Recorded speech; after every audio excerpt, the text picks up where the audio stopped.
Radio.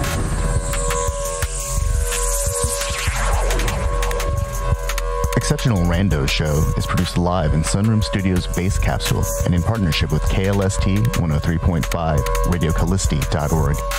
Remember to catch our Exceptional Randos live stream on YouTube every Sunday between 2 and 4 p.m. Eastern Standard Time. And if you have a story, idea, or question that you would like to share, we want to hear from you. Thanks for listening. Well, that was random. Exceptional Radio. Hey, it's the 13th of June. We're right in the midst of, I don't know, it's not even summer yet technically, but it's starting to feel like it finally. We've had a few really humid days, and last night it got really cool, like comfortably cool to be outside, which was kind of unnerving. The last few nights I've gone outside and just, water condenses on me, and then I go back inside, hit that air conditioning, and then, fuck, what have I done? So, I think it's starting to feel like summer. Like I feel like my sinuses are actually working because the relative humidity is finally high enough. I just got to get used to this, like, transition in and out. I feel bad for my cats sometimes. Today we've got a special guest. It's a good friend of ours, actually. His name is Patrick Cummins. He runs J-Dog Junk Removal up in Indy, and he also leads some really actually fascinating discussions on Facebook that can get pretty heated at times, but he manages to maintain a very well-moderated discussion for the most part, and we're really happy to have him here. He's got a lot to say. I know he does, and he also has a really unique tendency to quote philosophers like very honestly and objectively. It's very cool. So, welcome, Patrick. We're glad to have you today. Hey, thanks. Glad I could finally join you. I know it hasn't aligned for a couple times when I've been invited, so I just reached out to you and was like, "Hey, I got nothing going on. What's up?" So here I am. Actually, yeah. For now, I mean, I don't know. You've seen kind of my big announcements lately. Obviously, J-Dog is not going to survive as a part of those announcements, but that's because I'm winding it down. It's not failing. I am gliding it down the runway right now. Have you thought about selling it to somebody? It's a fully functional business, right? It is a functional business. Sadly, there's not a huge market for selling junk removal franchises unless you get approached with an offer. It's kind of hard to shop around, so I'm just winding it all down and liquidating it and paying off the debt and walking away from it. And I'm happy with that outcome. Hey. So if you're not complaining, there's nothing to complain about, is there? Not at all. Not at all. I mean, some people might think what I'm doing is silly, but hell is other people. I don't care about that. When you mentioned that you were moving to New York, all I thought was, fuck yeah. Like, seriously, anybody listening right now, if you're in a position where you can relocate to another state, and not just any state, but New York, like that's pretty serious. You can't just do that. It's an expensive place. And so I think that anyone who's seriously considering that, they're probably doing something right. And that's where my mind goes with this, because just to even think about it, I mean, the thought process, I know it starts with something like, I want to live in the city, not just the city, but the city. Yeah. And from there, there's this whole process of like, what are the steps to get there? What do I have to do? All these things. And I think, I'd gladly, yeah. There's a lot to say about the bars of entry to living in New York. I'd gladly talk about them. I'm glad I learned about them. Yeah. Let's just say that, like, the income requirements for rent, the backing, the guarantors to be able to get into an apartment, all that stuff. Like, and really you only have to accomplish this shit in the first year. It's basically, it keeps out people that don't really know what they're getting into and are going and they don't have the money. They're going to fuck over their landlord and default on their shit. And it's probably happened so many times that all these almost prohibitive bars are in place. But, you know, it kind of makes it so you have to have the job first, or you have somebody with quite a bit of money willing to sign on to guarantee that your rent's going to be good for a year. And I'm glad I learned that. Somebody brought that to my attention before I was just like ready to drive. So, but yeah, other than that, it's, you know, I'm not too, I feel good about it. I mean, car-free living in a big city where I can just walk around and have a little apartment. I'm 38 years old, no kids, divorced. Like, why would I not do this? I mean, New York has world-renowned public transportation and also probably the most comprehensive taxi service that I've ever experienced. Like, you could get anywhere in New York using a bus, a taxi, a train. Mm-hmm. And then all of the amenities that we've grown accustomed to here in the Midwest, like Uber and Lyft, those definitely exist in a place like New York. Yeah. So it's not like you can't get around. I remember when I was younger, I went to New York and, you know, all we used was the subway and I think a bus. It was fantastic. I think I spent maybe $20 and I got everywhere that I needed to go. Yeah. I think it's $1.20, $1.50 a month for unlimited subway and bus pass. So cheaper than my car insurance. You can't even get around Bloomington. Like, well, you can for $120 a month. You could probably get around Bloomington in a car pretty easily, but our public transportation is, well, kind of laughable. You know, I see these signs saying like best public transportation in Indiana or something like that. And it's like, clearly they haven't experienced a city with like a train. Yeah. Yeah. Well, I mean, if the bar that they have set for good public transportation is measuring Bloomington against Indianapolis, then they haven't had to go very far. I mean, certainly Indy's got Uber and Lyft, and that's great. And Indy needed it more than anywhere else. I remember before Uber and Lyft existed, being back in town from the military, and I called a cab to get somewhere, and holy shit, it took an hour for a cab to get anywhere. It just was it's such a small, impotent force that at least back then. And now you've got you've got the red line that I don't fully understand what that's all about. And people don't use it, so they make fun of it. That like, why the hell did our tax dollars go to this train? The buses are always empty. But that's that weird like division in the road on College. That's like, that is really it took that, what is it, 4 lanes and reduced it to 2, and then there's that crazy median thing with. Yes, that is you know what it is. That's it. Yeah, it's a bus lane that goes up and down College, and I think there's one on Meridian maybe too. It's 2 lines, I think, that you know, a bus has its own dedicated lane, and people don't. It's always empty, and you know. Yeah. I don't know. The few times that I've been in Indianapolis in the past year, since pandemic, I've seen this red line. I didn't know what it was. I recognized that it was like a public transit bus terminal type thing, but I wasn't aware of what it actually was. I just thought it was a bus lane. And I just remember thinking, like, wow, this is the most congested I've ever experienced, like college, like ever. Yeah. And that road gets narrow at times anyways. And then they take it down to 2 lanes. It just seemed like a strange idea.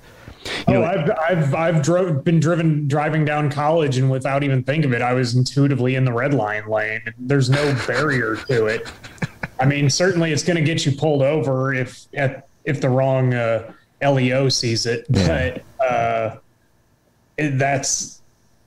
I don't know. I don't know. I don't know what my thoughts on the red line are. I think it certainly is a good idea. I just don't think it's being utilized, and maybe there's other things that need to happen. But it exists. It runs. It's weird, but I think one of the biggest problems with that is the Midwest does not have a public transportation culture anymore. It used to, but privatization basically destroyed it. So here's the thing, like, Uber and Lyft aren't public transportation. That's private transportation.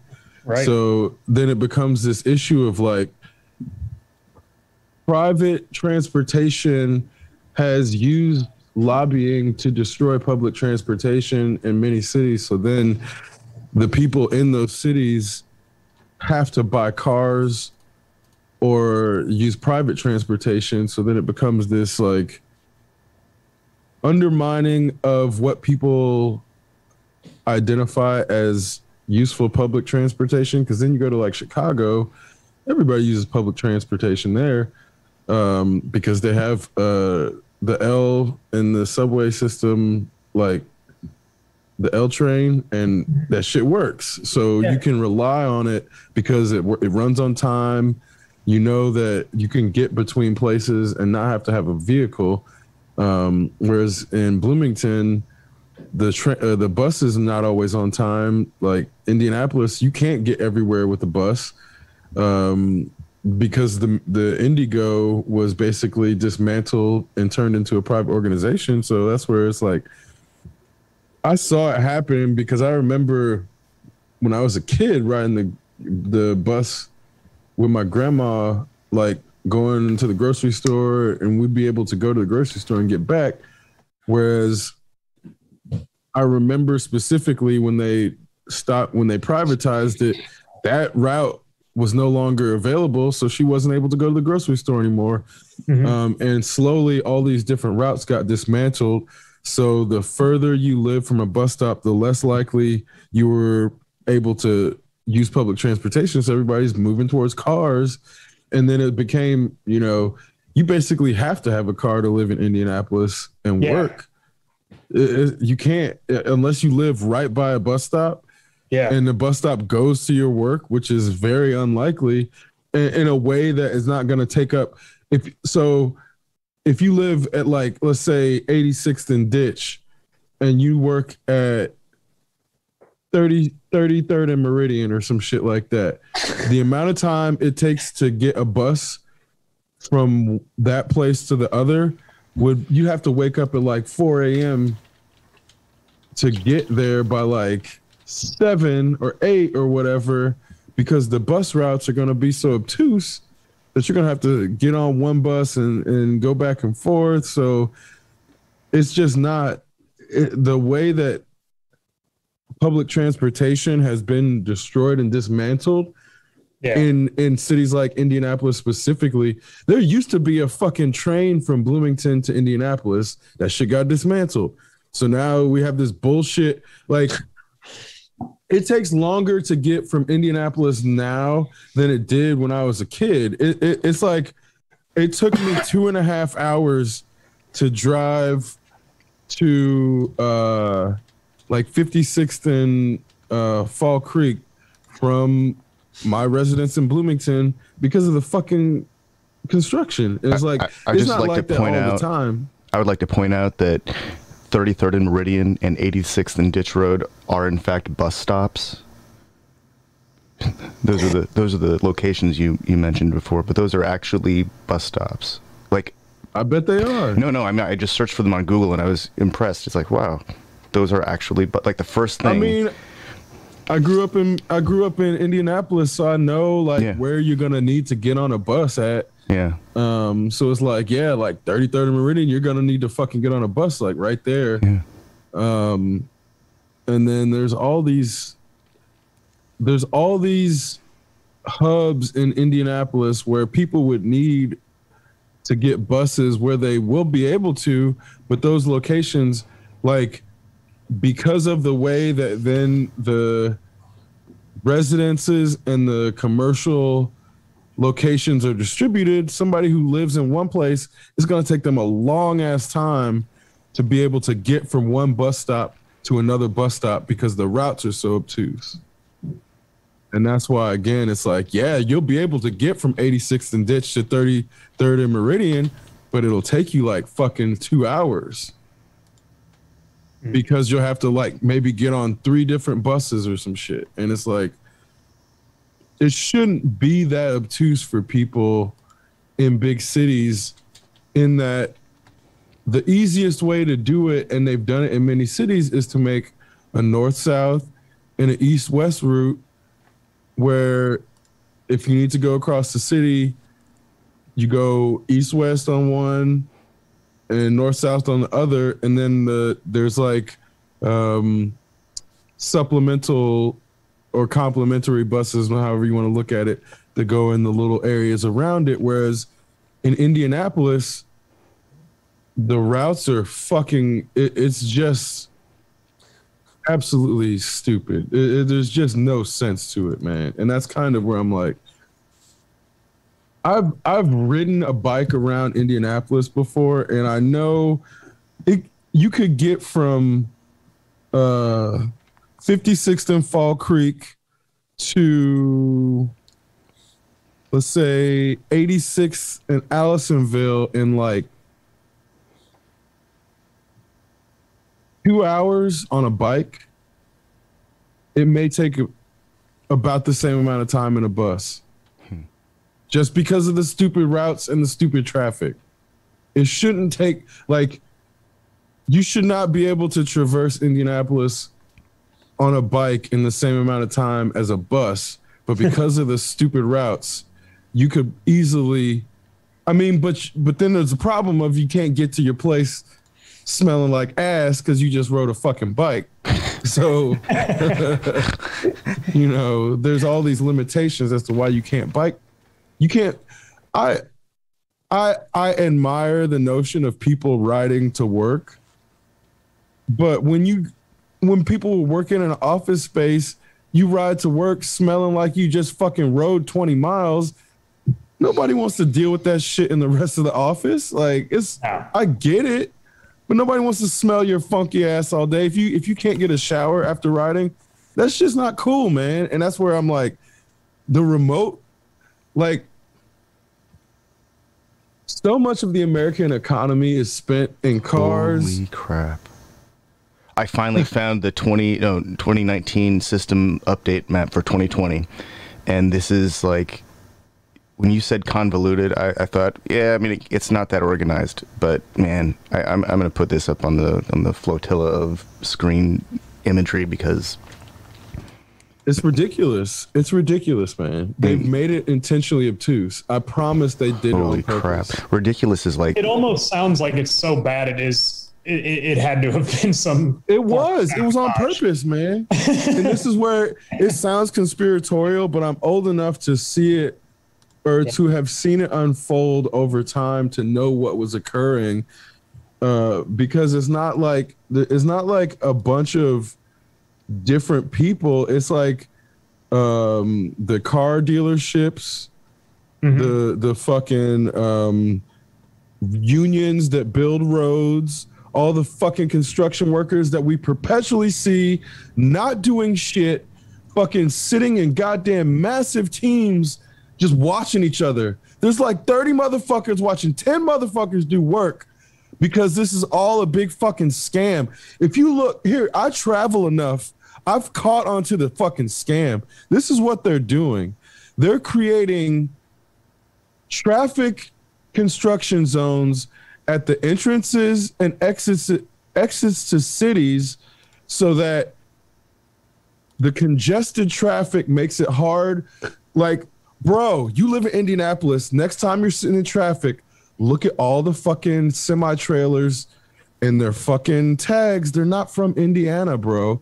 What they're doing is they're getting traffic fucking all jammed up so then they can give out overpriced fucking $1,000 tickets and then get people stuck in these fucking little bullshit economies that don't have anything stuck. So then the truck drivers have to pull over constantly, fucking buy food, use the fucking hotels because they're over their fucking limits.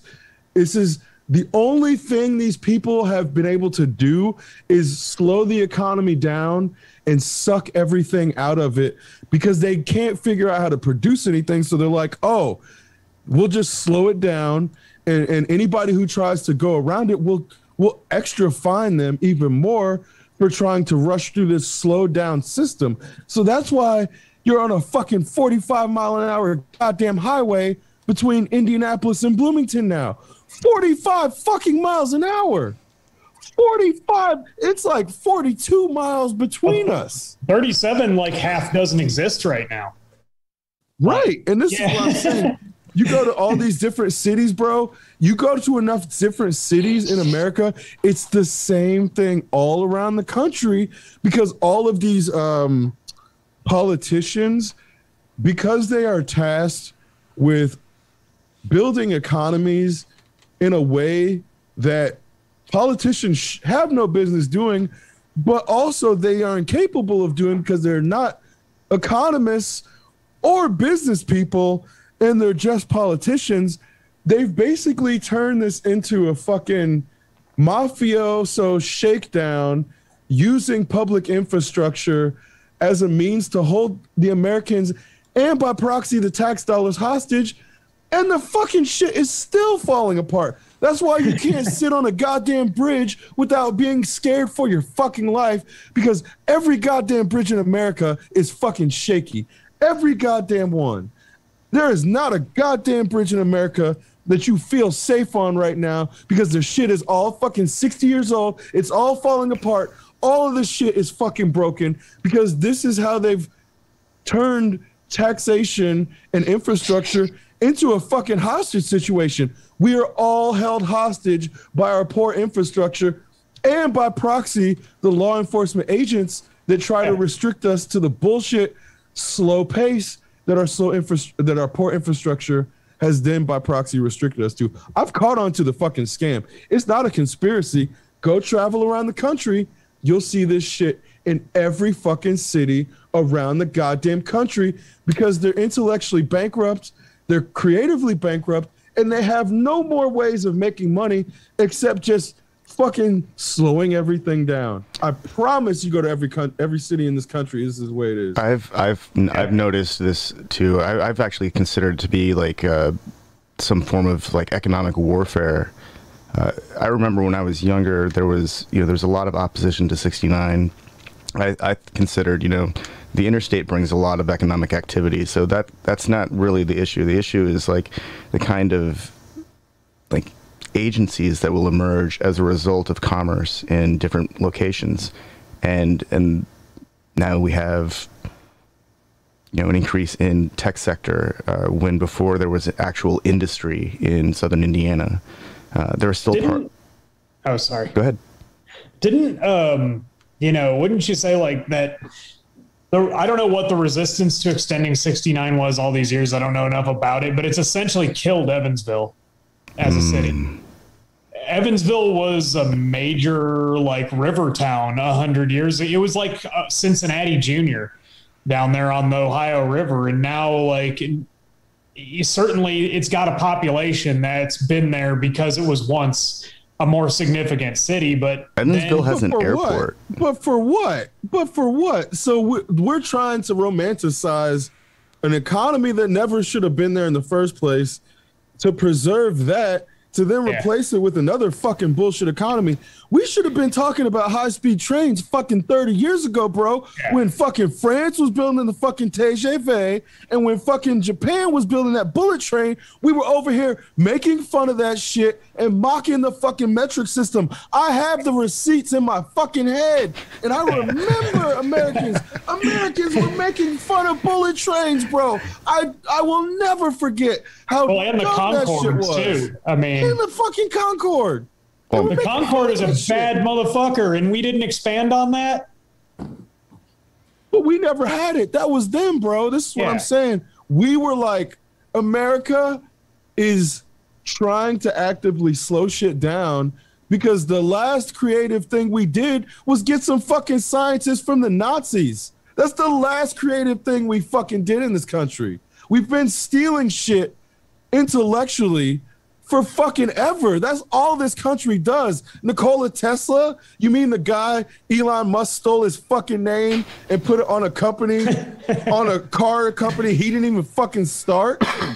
You mean that guy who died fucking broke, dejected, and fucking shunned by society, even though he invented all this shit that Thomas Edison fucking stole? You mean capitalism abuse the shit out of that guy, and we're supposed to believe that somehow we're not being abused through this fucking poor infrastructure. It's like, it's so crazy to me that people in this country are so disconnected from their own history to not realize our infrastructure is not only the same shit from like 40, 50 years ago, we haven't updated it and we haven't fixed it. That's why shit. Do you remember, was it 465? A piece of the fucking bridgeway fell off like 2 years ago? Yeah. Was it 2 years ago or 1 year ago? So it just fell off. So 60 years ago, a significant portion of China was like dirt roads, mostly dirt roads. And they were starting to develop still, but it wasn't really until, about 20 years ago, everything started becoming really, infrastructure rich. They have maglev trains that you can just get all over China in the same amount of time it would take to fly, because these things go 400, 500, 600 miles an hour sometimes, and they've just float on with fucking magnets. And they're doing Belt Road Initiative, which is this giant train and interstate initiative to build infrastructure between China throughout Southeast Asia into Western Asia, into the Middle East, like into Africa. They're building a giant infrastructure to enable commerce and trade. We could be doing this everywhere, but there's a fucking high-speed train in Morocco, bro. Fuck. Okay, so you know why we don't know about that shit? Because that shit would prove America's not number fucking one. Morocco.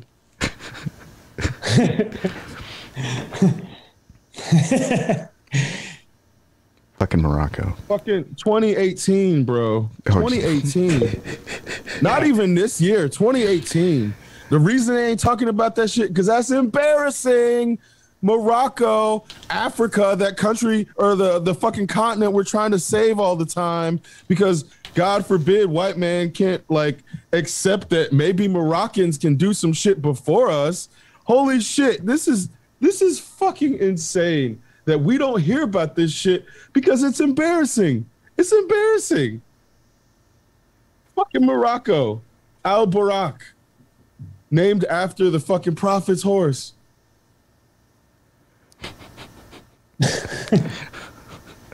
I gotta see. Man, we just don't have the kind of. It's like in a Brave New World where they've got generation upon generation of technology and culture that's yet to be released because they have to maximize the profit for each generation. Well, this motherfucker gets up to 300 kilometers per hour. 320 Morocco. 200 mile an hour train. Why do America's a shithole? It's such a shithole country. Yeah. The fact that it's 2021 and the fastest train we have is like 165 miles an hour on a very short route. Yeah. Like, you get them into the 80s in the West, but it's nothing like it should be. Bro, the last time they went above like 40, the fucker flipped off the goddamn track. Damn. You remember that? No. You remember that? That wasn't too long ago. No. I'm not trying to joke about it. Yeah. No, but it was like the whole reason that train went off the fucking track is because it got above like 40 miles an hour. Where was that at? Was it like in Utah or some shit? Colorado? Something like that. Yeah, it had to be because the trains on this side of the Mississippi can't go. You can't go. There's a few. Jesus Christ. There's one in Texas. The one in 2021 was Houston. This is great. I've never considered the intentional slowing down of America for economic gain. It's nobody's thinking about it because it's not something. It doesn't sound right. It doesn't sound right. But when you travel around enough, you fucking see it happening, and then you see, oh yeah, that's right. Construction tickets are like $1,000 at least, if not more. If you get a construction and mandatory ticket, court appearances too. Oh fuck yeah. So that's more money. Yeah. Way more money, bro. Like most of these roads end up construction zones, and you're like, when are you not going to get a construction zone ticket in some of these places, especially like Indianapolis? It's like it would be difficult not to get a ticket in a construction zone in Indianapolis right now. Like straight up. Yeah. Like, and then that shit's gonna be $1,000. You're gonna be paying $1,000 because they can't get their fucking infrastructure together. Yeah. Anytime you're late for work because traffic was backed up, because they got it down to one lane in the entire city, you try to make it up by going 5 miles over. Now you're paying $1,000 because they can't get their shit together. Mm-hmm. That's how they fucking, and then they make it feel like it's your fault. You should have left earlier. You mean I was already leaving like 2 hours early because the traffic sucks? So you mean I got to sit in the car for 4 hours a day and not be pissed off? Yeah. I think I've seen maybe like a grand total of 3 years, like not continuous, just like if I were to add up the total amount of time that I've experienced, like 37, not under construction. It's maybe 3 total years out of the 24 years that I've had a license and been driving back and forth to Indianapolis for any reason. I think there's only been a few times. I think it's always under construction. There's always some part where like the mix they used was flawed and it just disintegrated over time faster than it should have. And then they have to patch it again, and then they don't patch it correctly, and so it disintegrates again. There's always some section that needs to be repaired. Yeah. Downtown Indy is a disaster right now. You've got like semis being rerouted through Indianapolis that the roads aren't even rated to carry a semi in downtown Indianapolis. So you're going to have crushed sewer systems at some point somewhere. Maybe it won't happen, but maybe it will. Oh, it's definitely going to happen. It's definitely going to happen. Yeah. It's the same shit that happened in Bloomington when oh man, there were 10th Street just basically came apart. There was more than just 10th Street. There was also it was more than 10. There were like several sections of Bloomington, like old Bloomington, where it was basically like pipes, then dirt around it, and then bricks essentially. But at one point, the pipes eroded, and then the dirt eroded, and then the bricks eroded, and it was just like asphalt. And so they had to shut down a significant portion of downtown, and a lot of old neighborhoods were all suffering this same kind of problem because Bloomington's all hills and karst topography. So there's a lot of drainage potential. Everything not only eroded, the land shifted enough where the roads separated from the fucking sidewalk. So on 10th Street, bro, it was like, I don't know if you remember in Superman when fucking Lois died and the earth came apart and she drove her car. It was like almost that big, like, except not down into the pits right, obviously it didn't go down in the pits of Hades. That'd be dope, might as well have though. They had to close down 10th Street, and it was like that on 10th Street, and I think it was like that on 14th Street. The entire landmass had shifted so much that they had to shut it down and readjust the street. They had to readjust the entire street. Like, I think it's 5 miles worth. Something ridiculous. Some ridiculous amount of street that had completely separated from one side of the street because everything is shifted. And it was like they were trying to act like it was no big deal. Like, oh no, this isn't because we're building too many properties or building too many homes or having too many cars and semis drive through. Oh no, this has nothing to do with that. We're not weighing down the street too much. I mean, we're really right in the like main area of damage for the New Madrid fault line. So, or this, New Madrid. New Madrid fault line. It's a big, fault line between the North American plates. It runs pretty much along the Mississippi, looks like. But we're in the danger zone here in southern Indiana. It's kind of odd to think about earthquakes this far inland, but it can happen. We get them. Yeah, it definitely happens. I mean, we've had them like when I was a little kid. They weren't like anything like San Francisco 80. What was that? 87 when 89. the world 89. The world's one that delayed the World Series. It's been nothing on that level, but we had. I was watching that tremors, game, and when that earthquake happened, I was living in the bottom of the bay in Palo Alto. My mom was in school at the time. We had. I remember growing up having earthquake drills, and then when I moved to Indiana, it was like. The closest thing it came to an earthquake drill was a tornado drill, but an earthquake drill was kind of like all the drills in one, because you have to go outside afterwards because none of the buildings are safe, which is kind of what happens with like fire or flood, and tornadoes are crazy. But I would think an earthquake drill is run the fuck outside to the most open area possible and sit. If you can, but if you're indoors, you got to you want to stand in a doorway or under a really heavy duty like steel desk, something that can probably support the weight of the ceiling.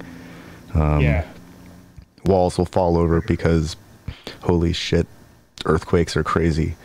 Yeah, the earth is literally moving underneath you. I remember seeing on the news, I remember seeing buildings leaning over and big fissures forming in the middle of streets, and then a couple hours later there was like a 7.1, and then a few hours later there was an aftershock, and it was a 4. I think I was outside riding my bike, and I remember just like everything was going crazy. The ground was just like waving around me, and then it stopped. There's nothing like that. There's nothing like an earthquake. That shit's nuts. There's no training for that.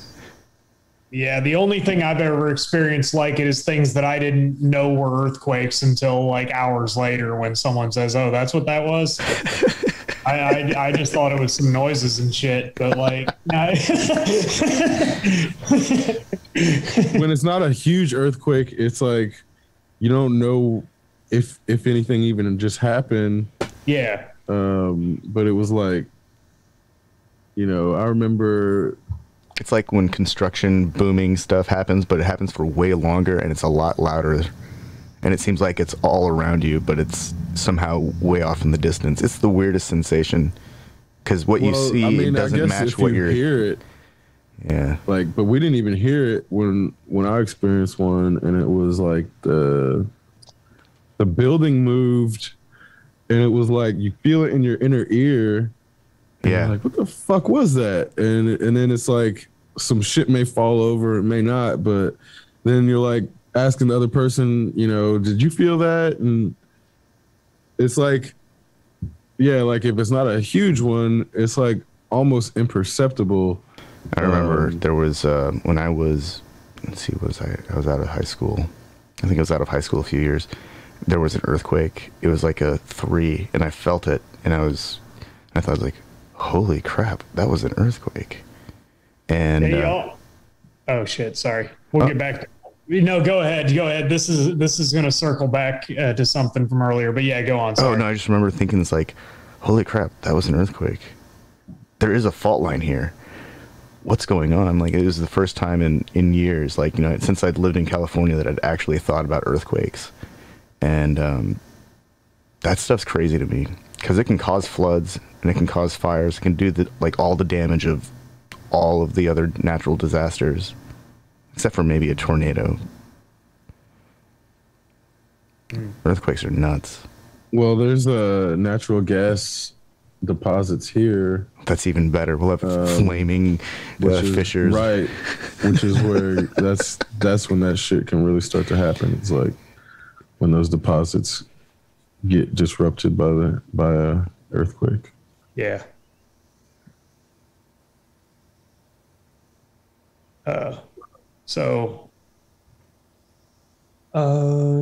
Actually, no. I was looking at other countries with high-speed trains.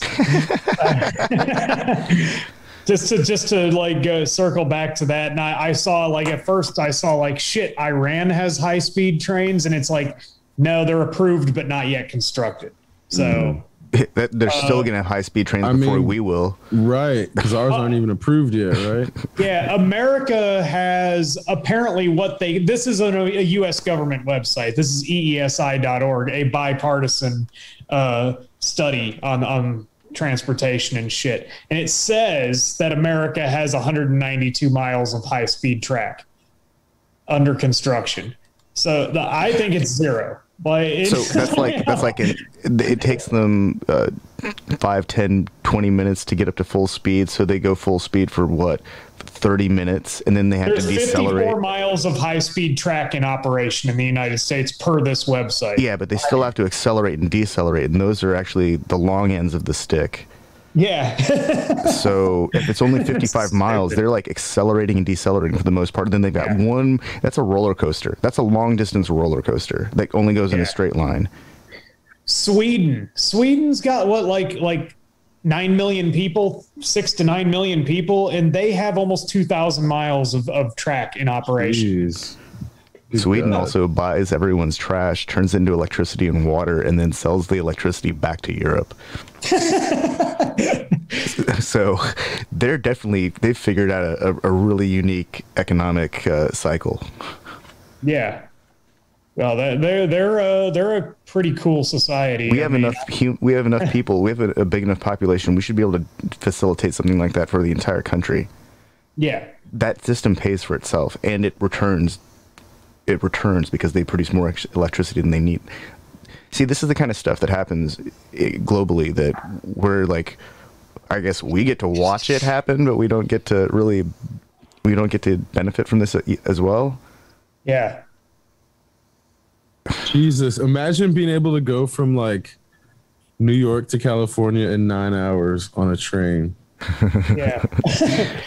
Well, we used to be able to go from New York to London in 2 hours on a plane, and we didn't expand on that technology. We contributed in making it prohibitively expensive until it died.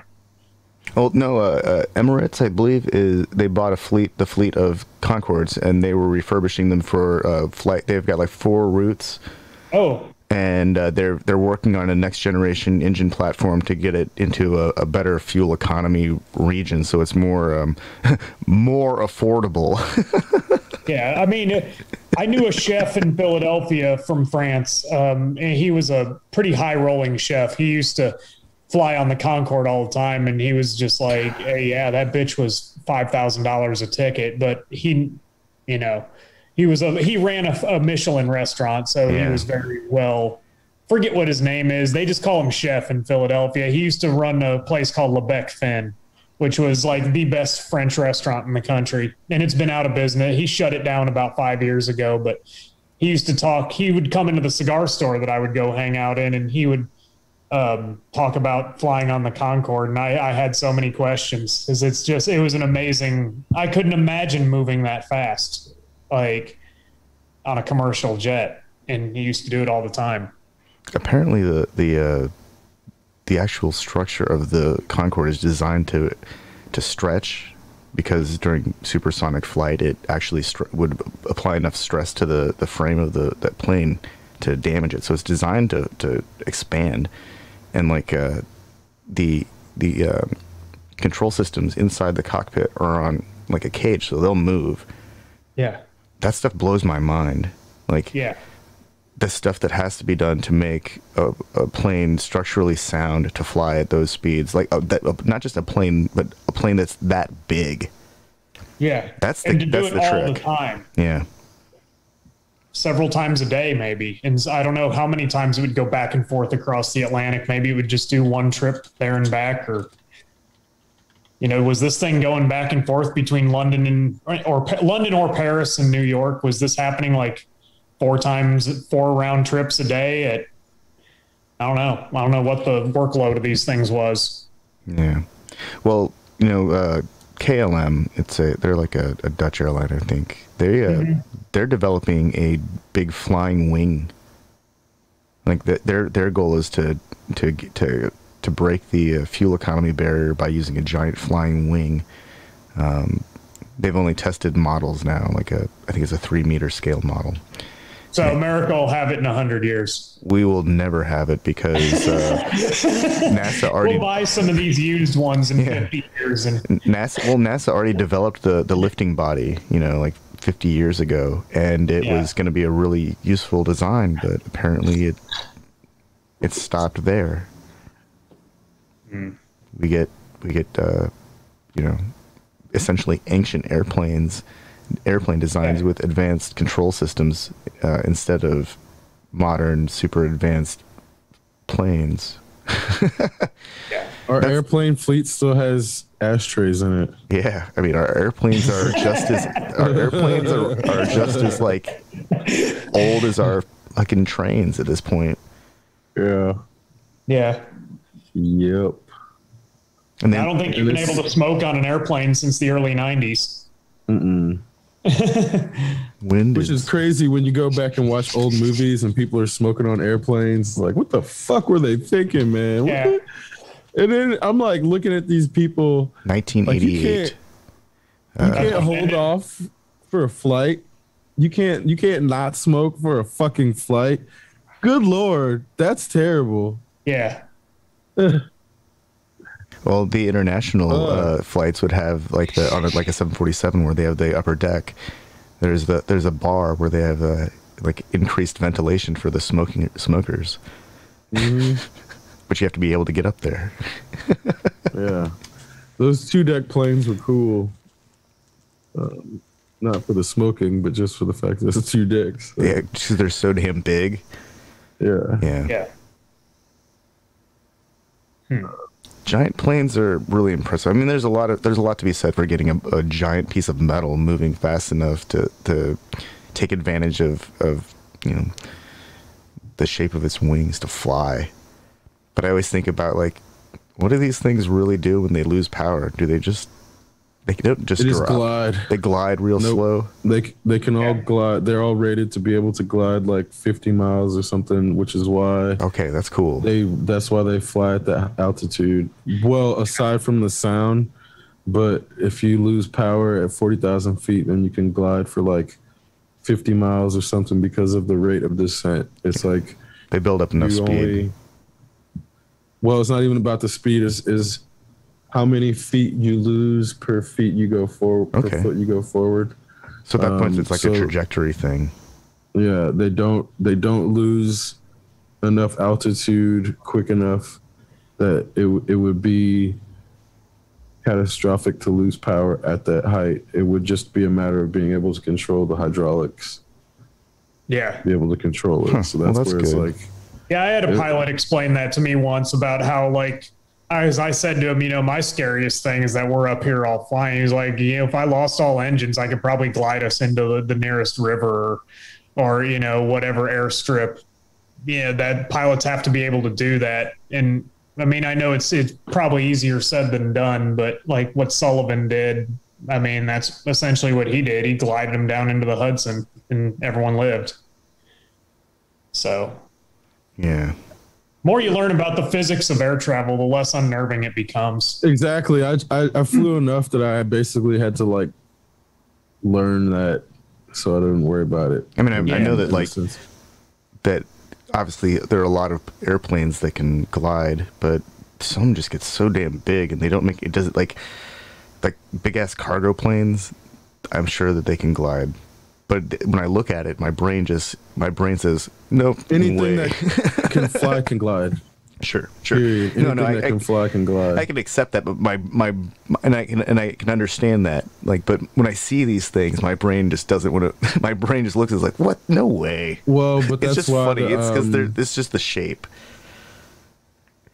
I know there's a lot of math involved in designing wings and then controlling like trim and all that stuff and getting big, like giant planes off the ground.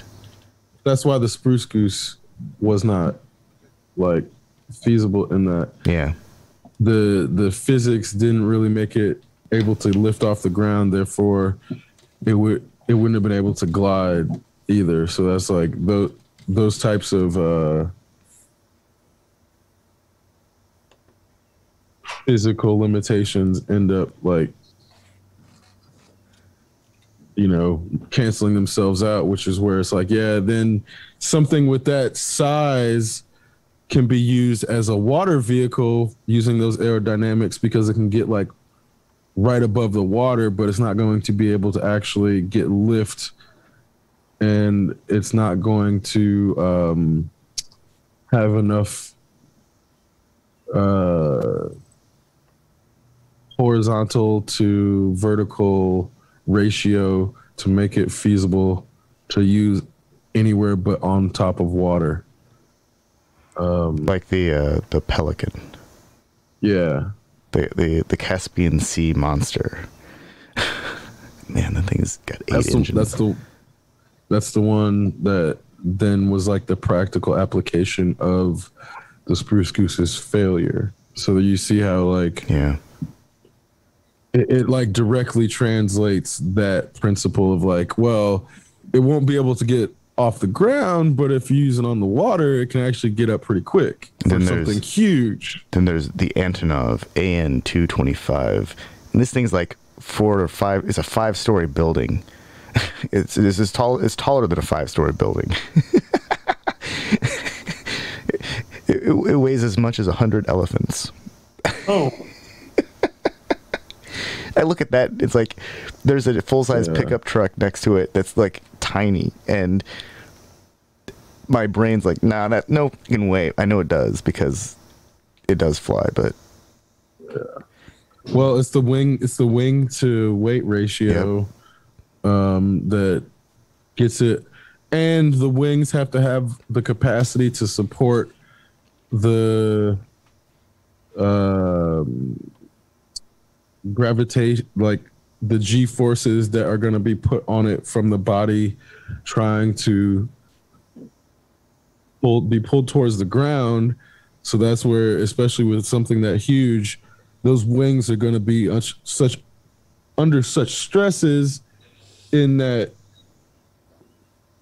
if they weren't, the right angle or the right material, they would just snap off under the pressure of the G forces. If like say on takeoff or something, it wouldn't even get off the ground. It would just rip itself to pieces. It would rip itself to pieces before it was able to get off the ground. That's a testament to the Strato launch, the dual fuselage Virgin Galactic platform that they're going to launch hypersonic rockets into space from. It has 2 fuselages, and it shares a wing in the middle. That thing looks like it should rip itself to pieces, but apparently it works. I mean, I understand, these things fly, but it's like, when I look at it, it's like, no fucking way, that thing's just can snap in half. And I know metal is stronger than that, but... Well, and they build it to flex too, which is also really the cool part. Like if it was too rigid, it would end up having too much stress. So there's this element of it just has to flex in the right places at the right times. Yeah. And it won't break. But this is where NASA is really instrumental in getting sort of the engineering and the materials and the electronic the control systems. Yeah, because there can't be any latency in the controls, basically. Yeah. Otherwise, a split second latency is the difference between life and death for certain situations. Apparently, the Strato launch is the only sky giant left that has a future. All the others are decommissioned. Huh. Oh, it's too bad. Giant planes aren't being used. Boo-hoo.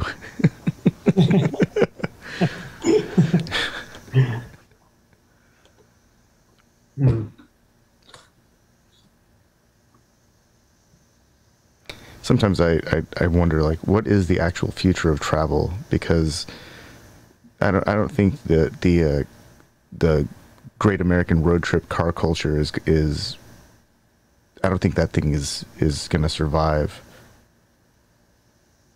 I think that's part of like a very specific version of car culture that it just doesn't exist. Well, I think it's hard because people want to own their means of transportation. Yeah. So then that really makes it difficult to build something massive and interconnected. Because I can imagine a system of like, okay, so say you kind of do a combination of Hyperloop and flying taxis, in that, say somebody wanted to go from New York to Los Angeles. If you could, like, from your home, have the vehicle pick you up and then go to a location in which that thing either puts your tube or whatever, like, okay, say you get into a pod at your home, the pod comes and picks you up in this flying taxi. It could have like 10 pods. It don't have to be one at a time even, because this is where, like, the way we've imagined things is very limited based on capitalism. So I'm going to free flow this. You get into a pod that's like, it's like a living pod, so you can walk around in it. You don't have to be sitting. You can brew your coffee. Yeah, it's not got, small. You know, it's like a small office, right? No. It's like a small office. Like, so this thing comes and picks you up, flies you to a train station, a high-speed train station, puts your pod in there. Your daily life doesn't have to be broken. You can actually, if the way this system works, if your travel pod, we'll call it, is something that once you get into it, it can just be flown to a train to then be placed to then offloaded. You have, once your travel pod's put on the high-speed trains, then it's just loaded between trains. Then you get to LA, it's offloaded, flown to your residence, offloaded your travel pod, sliding into your new residence, and you never leave your fucking room. Yeah, you only have to be strapped into your chair when they're moving you. Right, when you're, and even then, if they build the room correctly, you wouldn't even have to necessarily strap in if there's enough gyroscopic mechanisms, in the same way they use that shit for the rides to make it seem like, oh, you're traveling. If they can have the inner vehicle adjust gyroscopically, so anytime it moves, it adjusts the inside, so you wouldn't spill a coffee if it was on a table, then you wouldn't have to be strapped down, because it's displacing the inertia using physics. Like, just because you're moving does not mean you have to have the inertia displaced upon your person inside the vehicle if it's engineered correctly, which is why, as a travel pod, the inside cabin can be so, like, yeah, if it's engineered correctly, you never even have to put on a seatbelt. Or maybe the early stages, yeah, maybe the light comes on and blinks on when you have to put on your seatbelt. But eventually, what in science fiction they call inertial dampeners, that shit is going to be available at some point in real life. We're going to have inertial dampeners in real life at some point. I can just imagine an office chair rolling around. Right. Yeah. You're sitting there, it's like sliding to one side of the office, and then, or the pod, and then you start moving it, and it slides back to the other side. And then you move again, like, it engages, then it slides to the front. It's like the prototype. It's also a Roomba. The pod is like, they're like, fuck these engineers. We got to go back to the drawing board because they forgot about the inertial part. Yeah, so they also install a Roomba at the bottom of it, so your office chair also vacuums your pod while you're not using it. There we go. Bells and whistles. But also, if you have one, why not be able to, like, loan it out or rent. I mean, the way we want ownership to work is that something needs to sit unused until I'm ready to use it at any given point. Oh, like the cleaning robots in Wall-E. They just go around the ship cleaning things. Right. Yeah. And it's kind of like the way we as owners in a capitalist system are trained to own things. We want them to basically sit in a closet waiting for us to need it, to use it. Whereas if other people use it while we're not using it, it makes it feel like, oh, the quality is less now because now it's one use closer to breaking, because I know in this capitalist system it's going to break because the quality corner got cut somewhere. So I need to get all of the uses out of this, and I can't let somebody else use this thing because it may break on them, and then they got the last use out of it. Because that's how we have to think. You have to use it. We know our shit's gonna break. You have to use it for 20,000 hours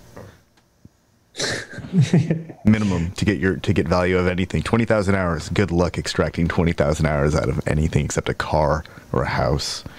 I mean, yeah, and it's like, because like fitness equipment, for example, how many pieces of fitness equipment will break actually being used? Because most of them are designed to sit in somebody's closet and not actually be used. It's too many. There's too many pieces of fitness equipment, and that's where I'm like, all those are rubber band based systems that deteriorate slowly. I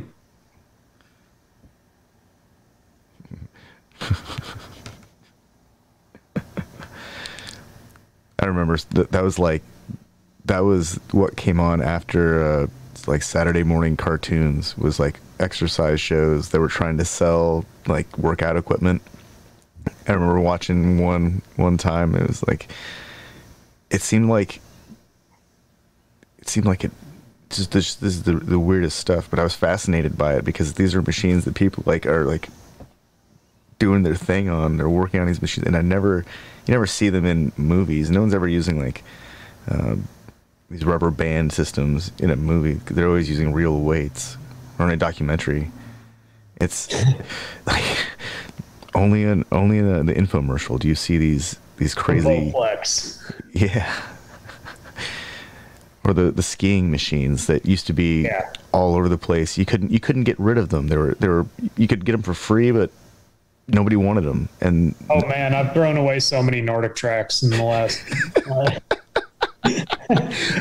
Recycled. You have a fleet of you could collect a fleet of Nordic tracks, and then what? Have a group train for biathlon. Yeah. Yeah, like you don't even know. Nordic tracks are the biggest. There are like nicer ones now, but the old ones that like you used to see on the infomercials, and the goddamn are those things pieces of shit.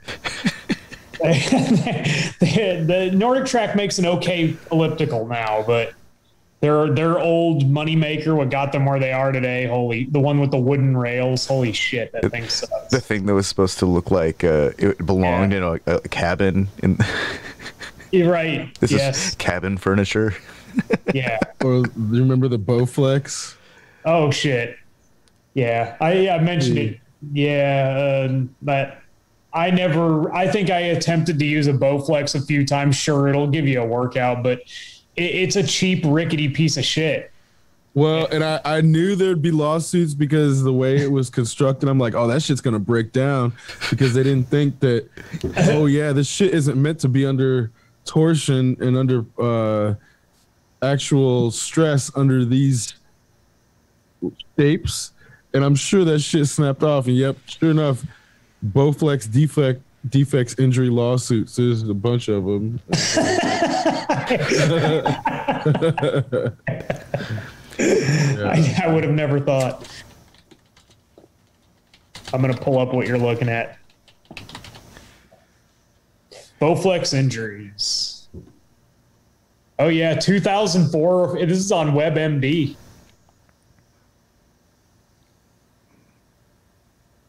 Dude. 800,000 Bowflex home gyms recalled. Man, so 800,000 Bowflexes. man, there's like exercise bikes, treadmills, resistance band, unstable machines.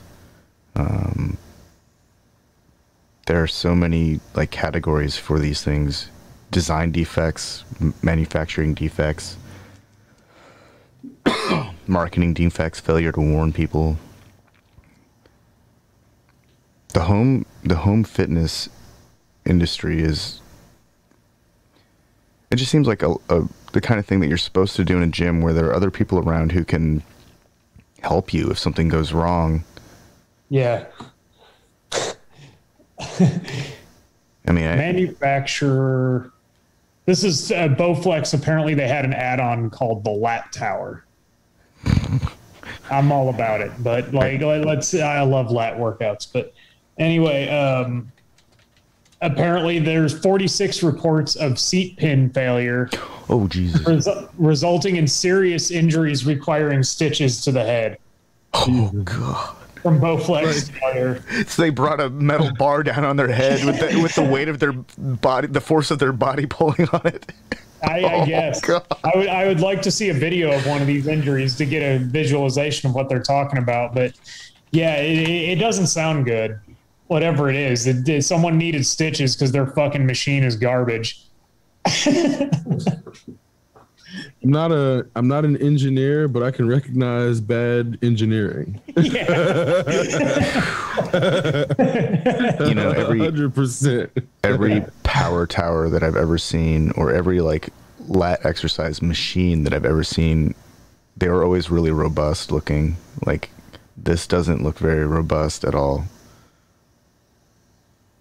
This looks like the kind of thing that folds in on itself so you can store it into a closet.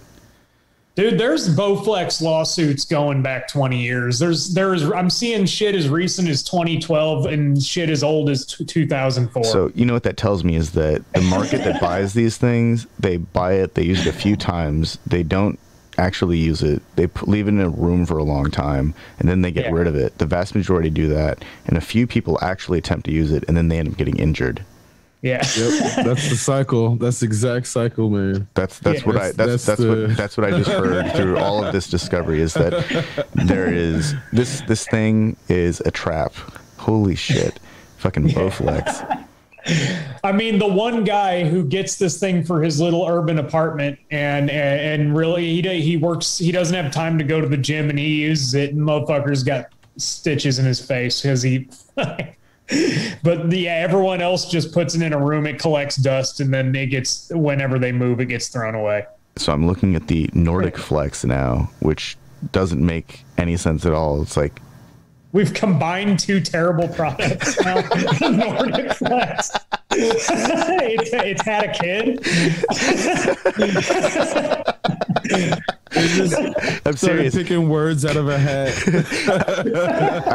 I'm serious. There's a thing called Nordic Flex, and then there's the Flex Track and Track Flex. Nordic Flex Lift, Nordic Flex Ultra Lift, Nordic Flex Gold. These are all just like pulleys. I don't understand this. It makes even less sense than Bowflex. Nordic Flex Ultra Lift instruction video, VHS 1996 on YouTube. Is there a Thai Bowflex? Thai Bowflex. Brought to you by Tony Little and Billy Blanks. No,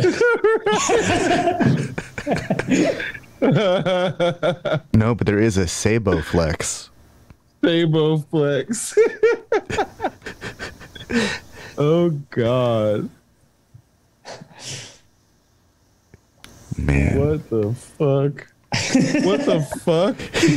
Oh, okay. Stroke therapy. Okay.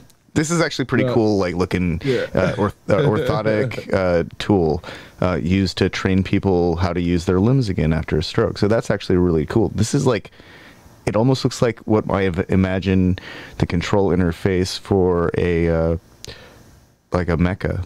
like that you want to have like fingers for some reason. It has to look like a human for some reason.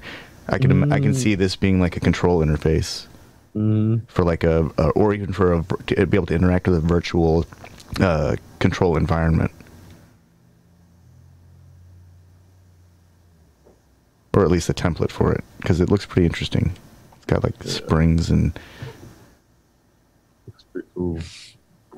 Okay, so Sabo Flex is actually cool. Sabo Flex looks like what the Power Glove wanted to be. Yeah. Oh, man. The Power Glove.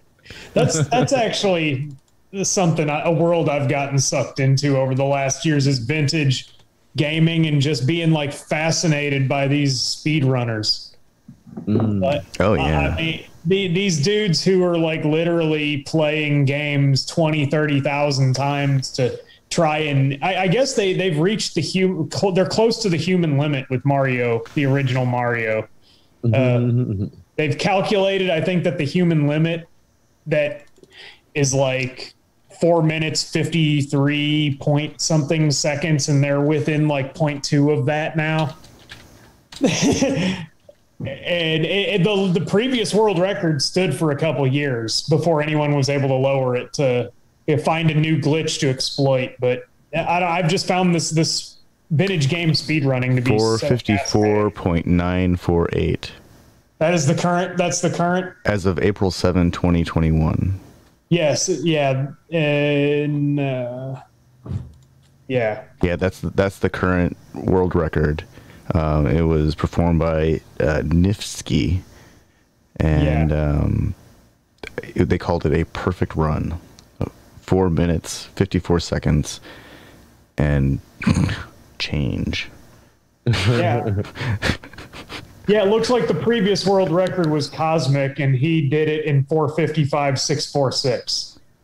So we're talking like just a little bit over half a second, or half of a God, what the?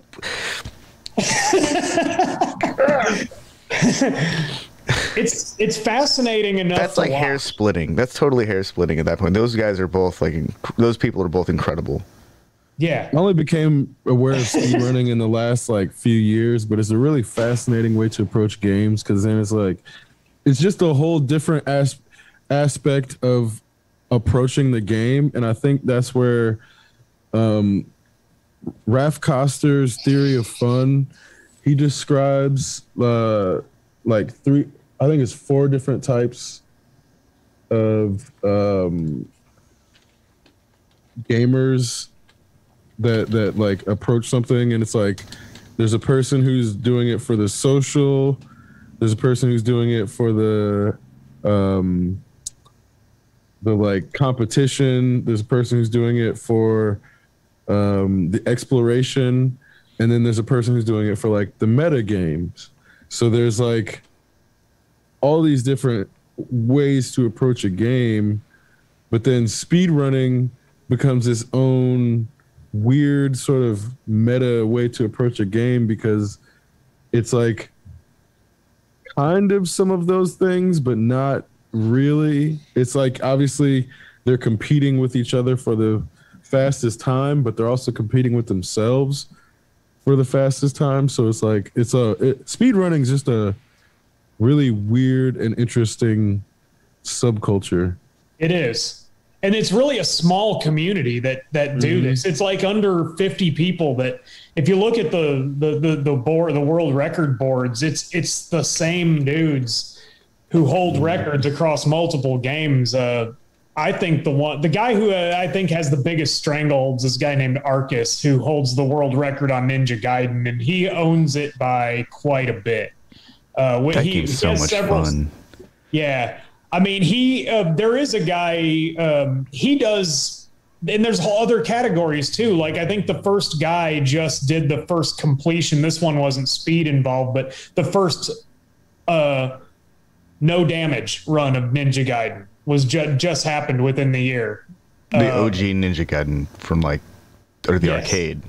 Yeah, the game that like none of us have beat, not the arcade one, the one on NES. Okay. But everyone's gotten to maybe the last boss, but none of us have ever beat it. Yeah, no, you can't. No one.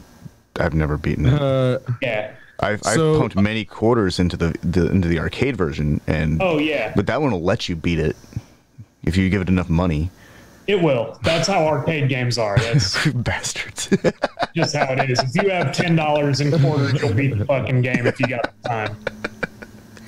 Yeah. So Brianna Wu ran for Congress in 2018, but she's also like this like world famous speedrunner that does Resident Evil and Super Mario Brothers speedruns. So it's like, I think she's like a game designer too. So this is like somebody who we almost had in our Congress that's like doing speedrunning and shit. And it's like, she's got to be better than what we have.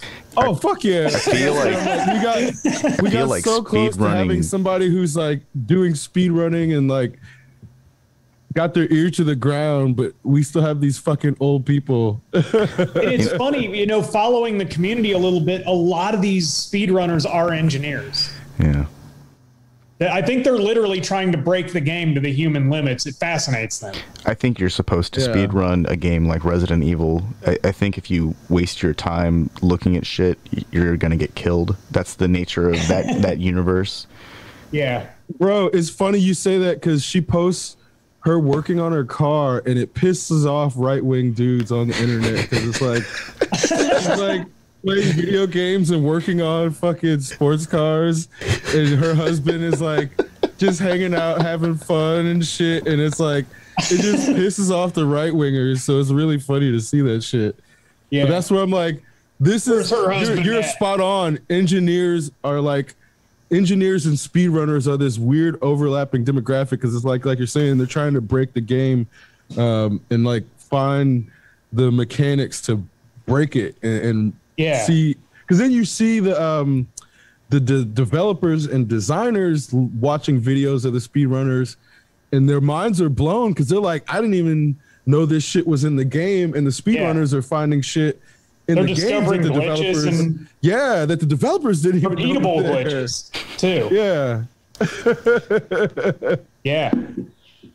It's cool. I mean, it's fascinated me for a reason. I don't know why I hadn't pinpointed it, but I've just kind of been drawn and watched a lot of these old ones. The Legend of Zelda one is pretty interesting. I watch that one sometimes.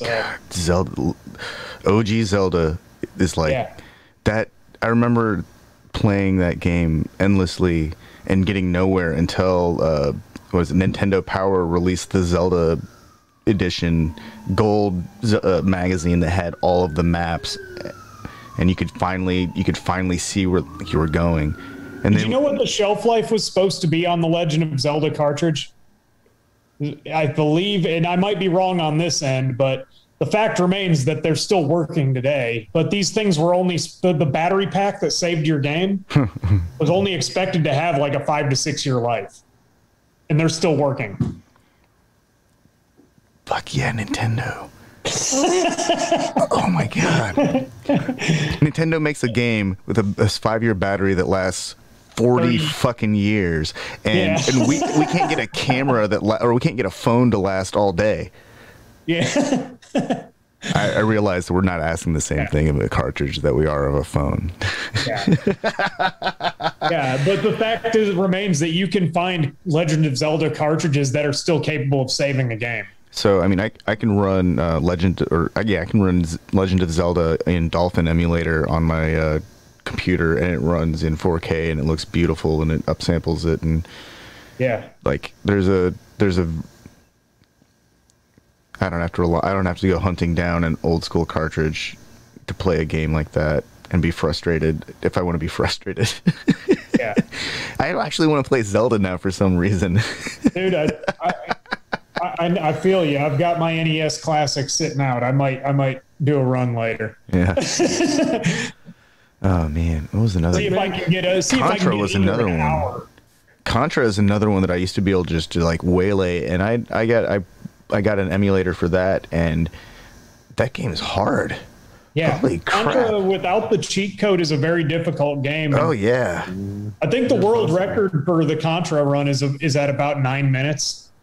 That makes sense. I used to be able to, at one point, I remember playing Contra without using the cheat code and getting pretty far.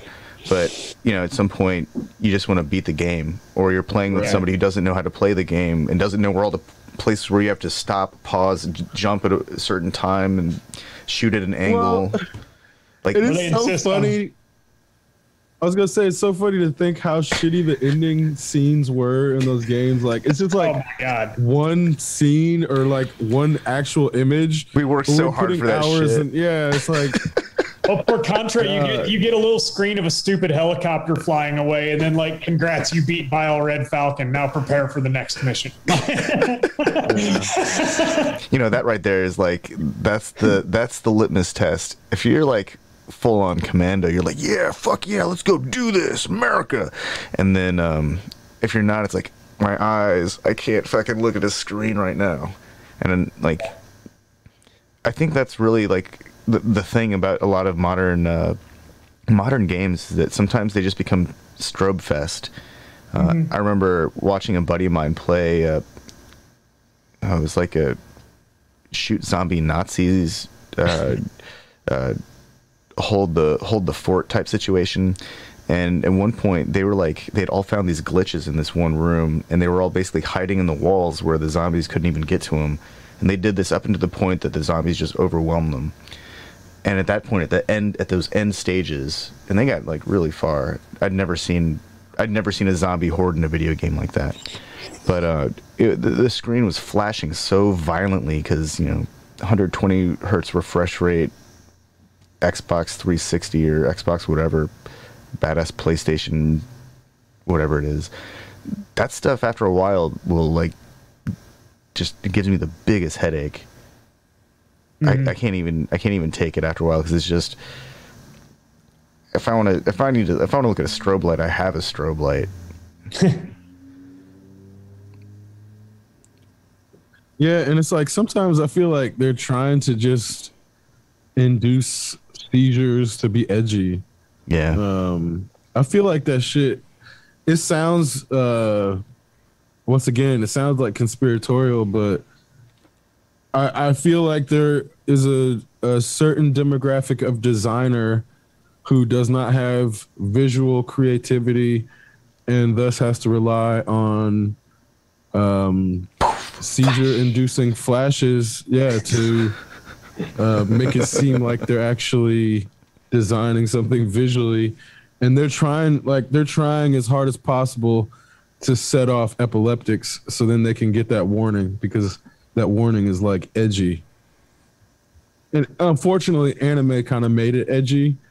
But a lot of anime is guilty of doing that same shit where they were just doing the flashes where I'm like, were you trying to set off seizures? Because that's what it looks like you're doing. Because this is really unnecessary right now. Somebody who doesn't have epilepsy, I feel like my head's starting to hurt because you're doing some way unnecessary shit that doesn't add to anything.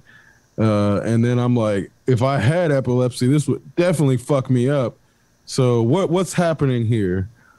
Oh, there are definitely scores of anime, not just movies, but series where they rely on that strobe light mechanism to engage in extra mind-bendy storylines.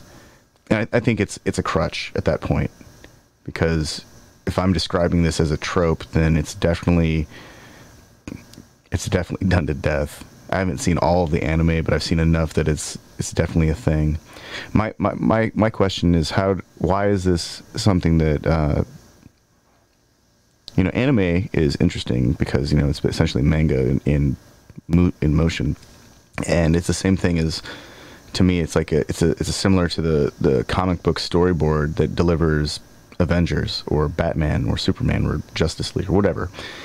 And at a point, we already have all of this stuff lined out, and those stories have been approved for development into a movie or a series. Why must they rely on this strobe light mechanism when the story is already good? At that point, it's deliberate. At that point, it's like they know that they're doing this to achieve some kind of goal, but does it actually I guess what I'm asking is, does it actually help the story? Like in some cases, like in Star Wars, when they shoot lasers and something explodes, I expect a bright flash when there's an explosion. Same thing with Star Trek. Same thing with anything that has some kind of explosion. But why does everything have to explode? Like, looking at a cake, the screen shouldn't explode. Somebody opens the door and you see someone smiling, it shouldn't explode. I guess I'm just tired of looking at unnecessary explosions. Yeah, I mean, car explosions in the 80s and 90s created these weird explosive expectations where apparently gasoline or kerosene is everywhere. We've got it just laying around in jugs. Yeah. Well, so, a couple of weeks ago, there were people who had like jugs and bags of gasoline in their cars, and they were just driving around. So that's very true. It finally happened. Man. We finally had exploding cars everywhere. Everyone got what they wanted. Their childhood 80s car nightmare fantasies finally came true. And it was unnecessary. I've got friends who actually live in that area where people were doing that shit, like the Virginia Beach, Norfolk area was one of the hard hit by gas hoarders. And they were out of gas, in the areas because these fucking dipshits were going up there with gigantic fucking the big oil tanks that'll have like the cage around them. Oh yeah, the big blue like, jug oil things. totes that you'll see. Yeah, like people were shoehorning those into the back of pickup trucks and filling those things up, and those are like hundreds of, like, I don't know, 250 gallons fits in one of those. All right, dude, what's your plan to get this thing off the back of your pickup truck now? They're going to use a manual pump made of metal and potentially spark and ignite the whole fucking thing, because that's how like farmers explode when they're trying to unload their fucking fuel with the wrong pump. Yeah. And then you got assholes, and clearly it happened with people filling up, plastic contractor bags with gas. And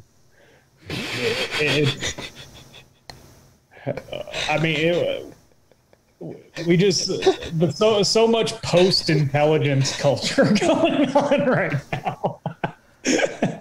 These people are given license to operate multi-thousand-pound projectiles that can travel 80, maybe even 100 miles an hour, and they're putting gas in bags.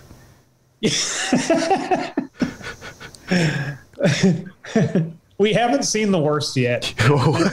We haven't seen the worst yet. Yeah, I get that. What's next? You know what I will say, though, like a little bit, like at least the what's next is a little bit slower right now. When Trump was in office, it was like I knew that there was some sort of ungodly fuckery was going to be happening every single goddamn day. The same things are happening. They're just doing the tail wagging part better. Yeah. They're spinning it more effectively. We're still doing fucked up shit in South America, and we're still doing fucked up shit in Africa, and we're still doing fucked up shit in the Middle East. We're trying to do fucked up shit to China, but their economy is way more resilient than ours. So they're just like, we're just trying to work with everybody and come up with like solutions that are amicable and benefit all parties that are invested in this. And then I read this morning, Biden is going to come up with a plan to counter China's environmental and infrastructure initiative. It's like, what? Why? Yeah. What? The incessant need of America to just totally push China away from the table. Like, I hate it. Like, why can't we be cool? Like, it's like, get away from the table, but make me all this shit. Make like, why the obsession with making China the bad guy? Why? Well, it's because Russia is broke right now, and they can't really do anything. They don't have enough carbon to make their munitions, so they have to rely on like what they've got. Well, look economically, at like Russia's Navy right now. They can't even maintain it. It's rusting away. Economically, China is doing all of the things they can to keep like Russia still in the game without enabling them to build more weapons. Essentially, China's doing like good work right there, because if our war hawks were left up to decide, I just am afraid of that kind of world. Deploying planes that don't need to be deployed, running jets in like operations all the time just to check in a fly zone. Bastards. I understand that there's a need for our military to exist in the current state of like global and social politics. Like I get it. We're all in this sticky situation, but it seems just like so absurd. We've got like global commerce and our militaries combining to destroy our environment so quickly that we can't even.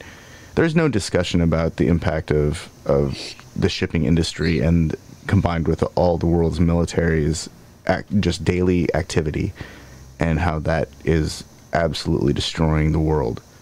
Yeah. Like I get it. We gotta have a Navy. We've got to have an Air Force. We've got to have an Army and the Marines. These things all exist, and they're not going to go anywhere. Yeah. NASA's not going anywhere. The Coast Guard's not going anywhere. Space Force is here. Space Force. Yeah. No, it's so weird that like we can't collectively say, hey, we aren't going to fight each other. So why don't we like stop building these weapons and build some useful shit? God, we could have had like nope. Like Russia and America could have like maglev bullet trains and comprehensive healthcare and comprehensive public transportation and comprehensive you name it, but we spent all of our time building shit to kill each other and everyone else in the process. That's like that's the genius of this situation we're in. Like, we've got to maintain infinite growth so that we can keep the development cycle going, so that we can finance the development of more crap that no one's ever going to benefit from. It's only going to threaten economies.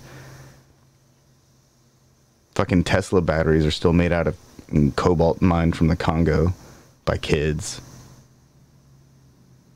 Like, fuck that shit. But this is what we've got till the next generation of technology that somehow they make good on the promise of not doing evil shit to make money and give us cool shit. I mean, is it really that cool if it comes with the cost of humanity? No. So at that point, all of our electric cars at this point are just status symbols for how much money somebody can spend on a brand new technology and their compliance and willingness to just turn away when kids are having to fucking pick up cobalt with their hands. It's literally in the rocks on the surface of the ground. They literally fucking pick this shit up with their hands. That's so fucked up. Yeah. Fucking cobalt. You're not really supposed to. Well, I guess there's certain kinds, but you're not. There's certain types of cobalt, certain isotopes or configurations of cobalt that aren't safe. Yeah, there's some that are like highly toxic. You get like bad mamma jamma, heavy metal poisoning. Yeah, I know they make like cobalt jewelry, but that's obviously going to be a stable thing. I would hope. Here, wear this radioactive piece of metal. Yeah, here's some fucking plutonium here, dude. It's like, man, this shit is hot. I know. No, it's really hot. It's burning. Yeah, I know. It's like uranium jewelry. It makes everyone look radiant. Yeah. But what is it? I think the most valuable metal used in jewelry, is it rhodium? Oh, I don't know. That's like astronomically expensive. If you want to get like rhodium, it's like, yeah, rhodium is really expensive if I remember right. And it's like, just some bullshit, like super rich stuff. But it's like, it looks not much different than platinum either. Yeah, it's like super platinum. It's in the same family as platinum. Yeah. Huh. Rhodium compounds are toxic and carcinogenic. $22,000 per ounce. Rhodium. Wow. Yeah. Jeez. And bling, bling. Cash money. And it gives you cancer. I'd never heard them talk about rhodium in a Cash Money song in the 90s. Right. Yeah. Hard to rhyme with rhodium. Rhodium sounds like something that happens to you. Right. I mean, part of it makes me think of the Colossus of Rhodes, but then the rest of it is like, which that's an Rhodes. Maybe is it found on the Greek island of Rhodes? I don't know. Maybe it's like related to a rodeo. Like a rhodium. Oh. Rhodium is what happens after the rodeo, maybe, or before. It's hemorrhoids from bull riding. There you go. It's Rhodium. Or it's a topical ointment, rhodium. Yeah. For after the rodeo. Oh. Yeah. And in the commercial, the person holds it up, rhodium. This ain't my first rodeo. Warning: this product is corrosive and may cause cancer. $22,000 a bottle. Yeah, per ounce. It comes in a little tube. It literally warps hemorrhoids into another dimension.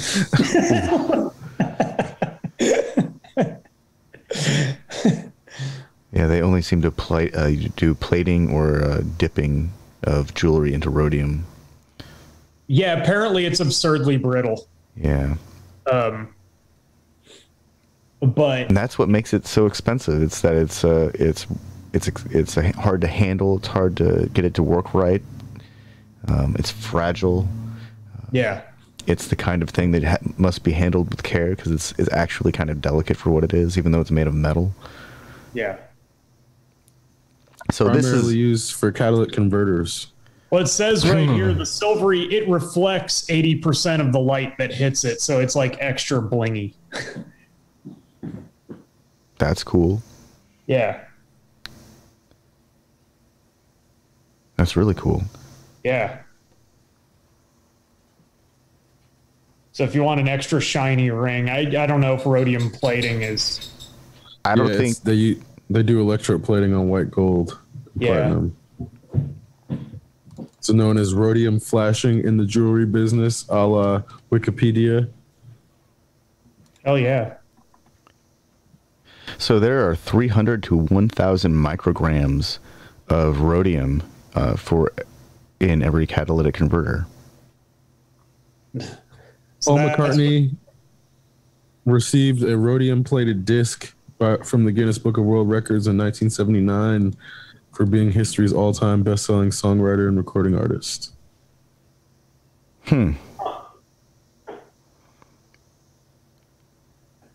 Rhodium, along with palladium and platinum, accomplishes the reduction of nitrogen oxide in exhaust gas. That's actually really important. We produce rhodium production is they mine 1 million troy ounces of rhodium per year. Most of it comes from South Africa and the Russian Federation.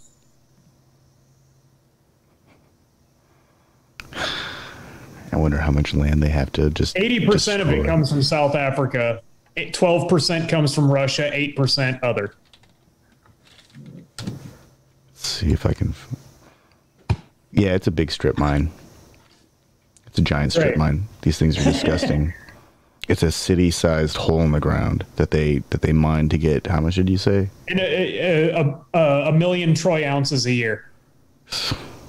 And of course, this is stealing from Africa once again. Well, I just posted a link. So apparently, there was an initiative to do a Great Green Wall that was conceived of in 2007 by the African Union, which was meant to be a 4,300-mile cross-continental barrier of trees.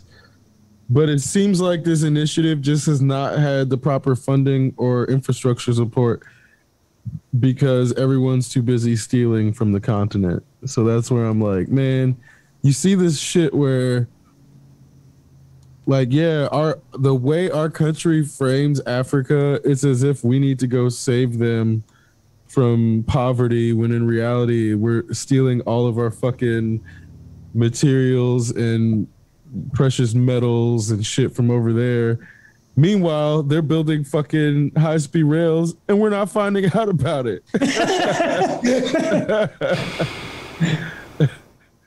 It's kind of fucking crazy to see how, like, American propaganda has to trick them into thinking that they're like first-class citizens of the world, when most Americans are second-class citizens of the world. There's like a very small percentage of people who are actually first-class citizens. And when I say first-class citizens, I don't mean like, oh, they own yachts or they can fly on the Concorde. What I mean is they have an awareness of what's actually occurring in the world and understand their position relative to it, and by proxy don't have to fight with their government to have that position. And I think that's what a first-class citizen represents. Americans are so propagandized and so delusional concerning our place in the world that we think America's number one. Meanwhile, it takes fucking a long time. I mean, relative to how long it could take, it takes a long time to get from New York to the other side of the country, or vice versa, in ways that the rest of the world is moving beyond because they're using efficient and interconnected means of transportation. And this gets back to, I think, the individual as... It takes 41 hours via Interstate 80 to drive from New York City. Traffic. Yeah, if there's no traffic. No traffic, no other cars on the road, and you don't have to stop for gas or to pee or to eat. I'm saying, like, you got unlimited gas. You don't have to pee, and there's no traffic. It'll take 41 hours according to this thing. You want to look up how long it takes to take the train? Oh yeah, do you want to take a guess? You want to guess? No, I'm afraid. Yeah, you should be. It's embarrassing. By bus, it takes 2 days and 19 hours. It's embarrassing how long it takes to get across this country by train.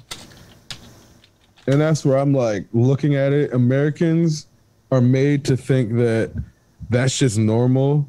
So then they can be like, oh yeah, this is number one country in the world, even though it takes like 5 days to get across the country on a fucking train.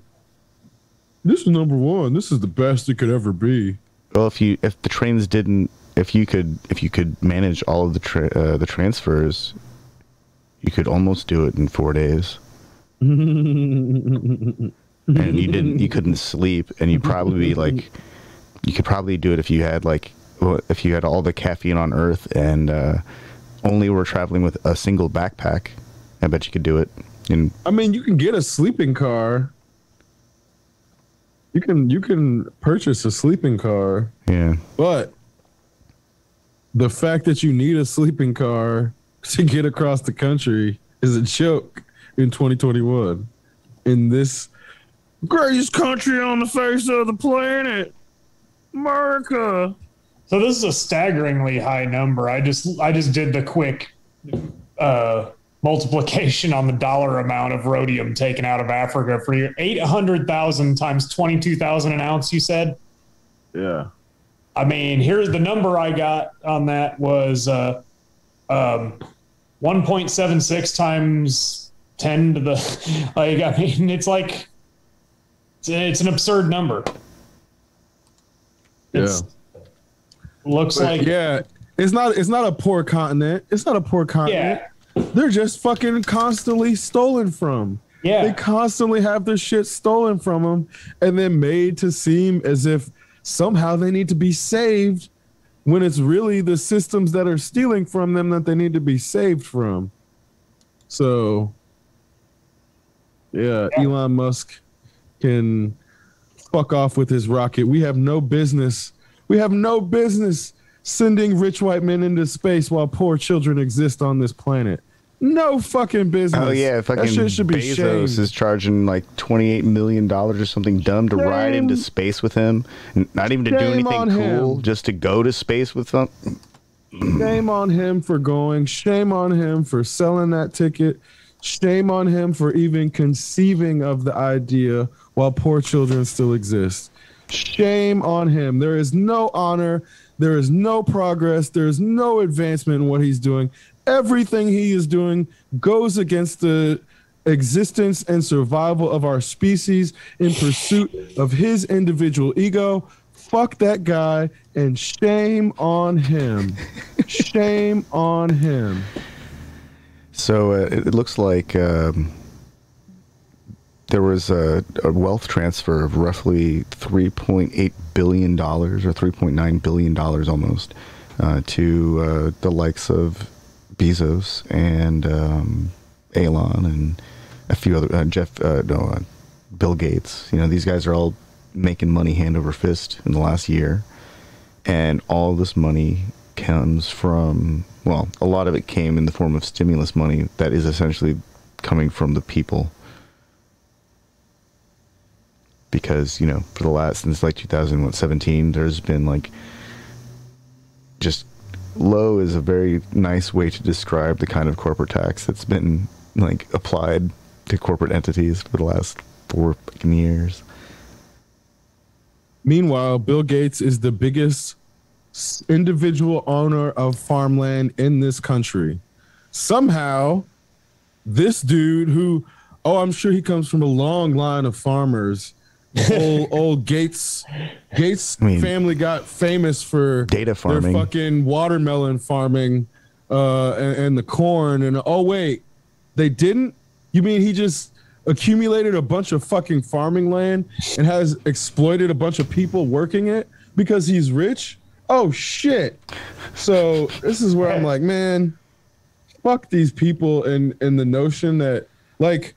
We're getting to a point where we are protecting like 2,000 people in their capacity to consolidate wealth and convince us that it's good for us for them to be consolidating everything under their little 2,000 fucking people's hands. It's like 2,000 people, man.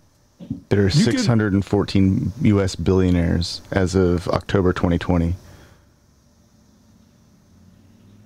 See how many times. Where's my calculator?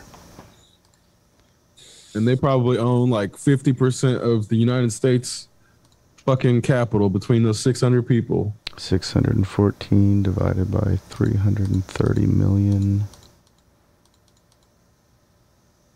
It's not even 1%. It's like it's not. It's like.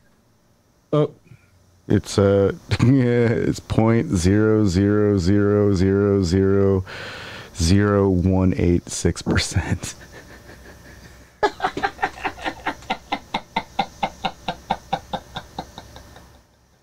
But they've been able to convince us that it's better for us if they own everything. They need to own everything. Otherwise, what would we do if they didn't own everything? God forbid those 600 people did not sit on all of the capital in this country. I don't know what we'd do as human beings if we all didn't have to fight each other for the scraps that they left to us. They're doing us a favor by making us struggle, by making us fight, by making us not have to fucking free our minds of the pursuit of daily subsistence. Not to mention, like, you got Jeff Bezos who monitors his employees' fucking bathroom breaks. Yeah, peeing in bottles is like something you do when you're in your early 20s and you're driving like across the state to pick somebody up because their car broke down, and you can't stop because there's nowhere to stop, and you should have stopped when you had the chance, but you just didn't because you were in a rush for some silly reason. Or you're just in West Virginia and you refuse to stop. Yeah, I can attest there are places in this country where I just couldn't bring myself to stop and I just kept driving. Yeah. But yeah, no, the working conditions of Amazon, and it's crazy. Like, people who've, bootstrappers who've been in that system and worked their way into a little bit better position will just sit there and try to defend it tooth and nail because Amazon, the stock buy-ins are so great. And like, nah, dude, y'all are basically running slave labor for $16 an hour. Sometimes not even. Why won't anybody work for us? We're going to pay them. Yeah. What did you described it as big nice guy energy? Oh, the post about how hold on, let me remember what that is. Oh, here it comes. Oh, how nobody wants to work. People saying nobody wants to work anymore has big time girls don't want to date nice guys energy. So it is the same motherfuckers saying it though.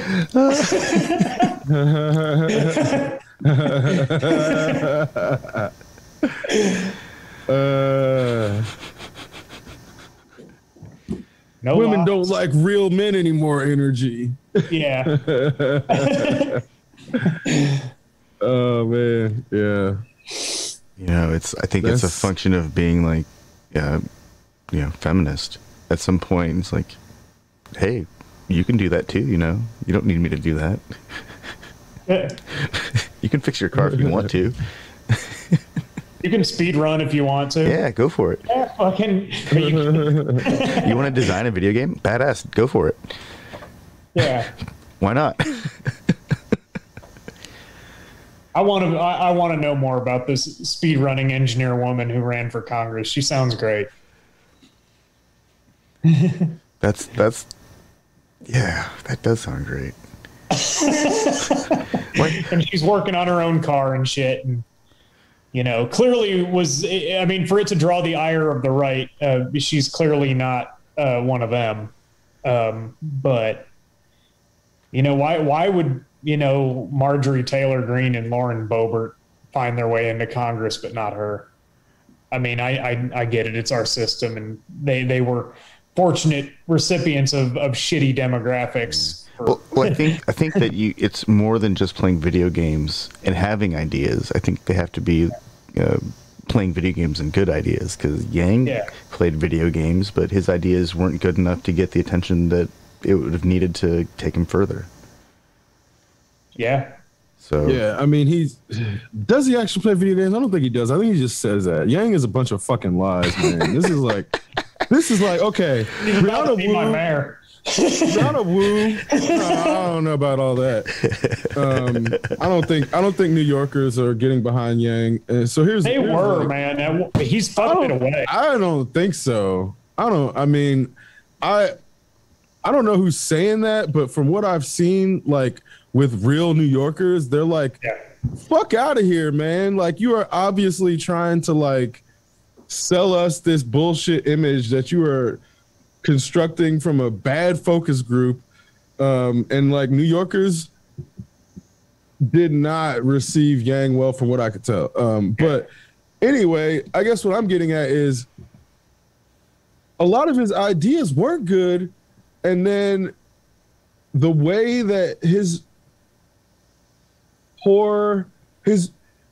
Andrew Yang has low social intelligence, and the way his low social intelligence was then received, he was like, oh, these people are being racist by saying I'm an outsider and whatever. It's like, no, dude, you're looking like a fucking non-New Yorker in the way that you're framing all this shit. And then it's like the way that people were making fun of him had nothing to do with him being Asian. So it was like it was the weirdest sort of rebuttal to the criticisms that he was taking. So that's what I'm like, Didn't he make a complete ass out of himself addressing an LGBTQ plus group? Every step he made in that campaign was wrong, from being like, this is a bodega in like a deli, which it doesn't sound like it's a huge deal, but to a New Yorker, they're going to be like, if you don't know the difference between a bodega and a deli, you're not from fucking New York. Yeah. Like, you don't know, if you can't tell the difference between a bodega and a deli, you're not from fucking New York. So if you're standing in a deli being like, this is my favorite bodega, New Yorkers are going to look at you like you're a fucking clown. And that's exactly what they did. I mean, there's all these things. What he said, his favorite train station was Central Park. And everybody's like, dude, that's the worst fucking train station in goddamn New York. Why would you say that? And it's like, and everybody's like, you clearly are just going off of what you think is New York from like Friends or some shit. And it's pretty sure not actually in touch with the city. I'm sure there's at least one bodega in New York where you can get a sandwich, but I'm not sure if you want that sandwich. I don't think you want that sandwich. It's not about being able to get a sandwich. No, I know. You didn't see the fucking. It was like the different. It was like he was in a deli. He was in a grocery store. Oh shit! I mean, a deli. Like, when I say a deli, I mean like a New York deli.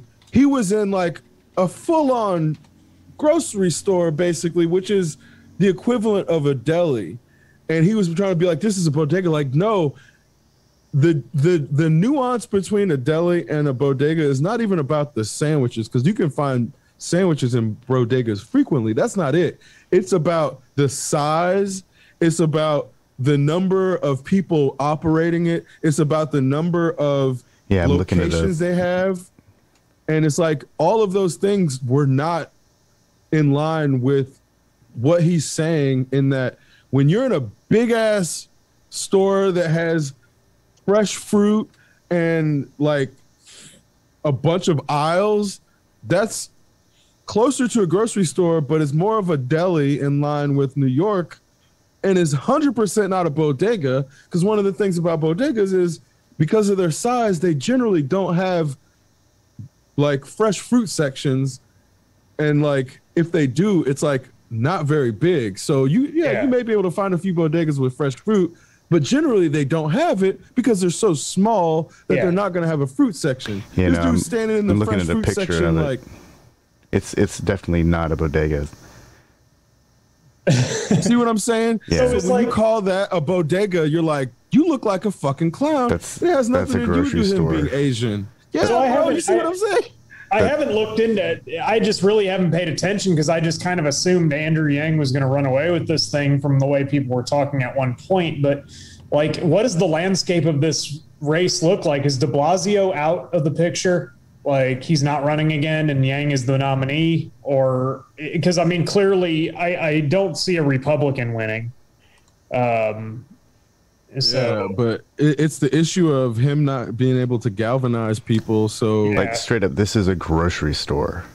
Yeah, I'm that's looking, what I was trying to tell you, man. That's I'm what looking at pictures of this thing. Like, no, I found like a bunch of pictures of it, and this thing is definitely not a bodega. This is a straight up Andrew Yang and bodega question mark is the name of this article. This is straight up a grocery store. No, this isn't just a grocery store. It's a grocery store with a deli. So, Yang roasted over bodega video. Yeah, dude, it's a grocery store. He's walking through the medicine aisle and shit. And fucking. Yeah, so that's what I mean. It was like he fucked up so every step of the way. He's fucked up on massive proportions, and then try to be like, "Oh, it's Christmas because I'm Asian." It's like, no, dude, this is not because you're Asian. It's because you fucked up. This is not a bodega. Yeah. And this wasn't the only thing. This is not the only misstep. And that's what I'm like, it's too many to name at this point. Yeah, so there's like Eric Adams, Art Chang, Sean Donovan, Aaron Foldenauer, Catherine Garcia, Raymond McGuire, Diane Morales, Paperboy Love Prince, who's a rapper, Scott Stringer, Jocelyn Taylor, Maya Wiley, Isaac Wright Jr., way down the list, Andrew Yang, Fernando Mateo on the Republican side, Curtis Sliwa, and that's all they list. So that was listed on June 2nd. And Man, that's kind of like everyone's running for mayor. So what sucks here is that you could have the vote so fractured amongst different Democrat candidates that you end up with the fucking Republican winning because, like, still, right. Strangely enough, 20% of New York City does vote Republican. About 15-20%. And I mean, that might be the number that is needed to win the fucking race. That's like, that would be comical to me if the mayor of New York was decided by like 20% of the population. Now, I don't know if there's a runoff law where there has to be a 50% victory and then it goes to a runoff. I mean, only in America can you win an election with 20% of the votes. Yeah. I mean, vote for someone, for God's sakes. Set course for Exceptional Radio. Engage base drive. Exceptional Randos show is produced live in Sunroom Studios Base Capsule and in partnership with KLST 103.5, RadioCallisti.org. Remember to catch our Exceptional Randos live stream on YouTube every Sunday between 2 and 4 p.m. Eastern Standard Time. And if you have a story, idea, or question that you would like to share, we want to hear from you. Thanks for listening. Well, that was random. Exceptional Radio.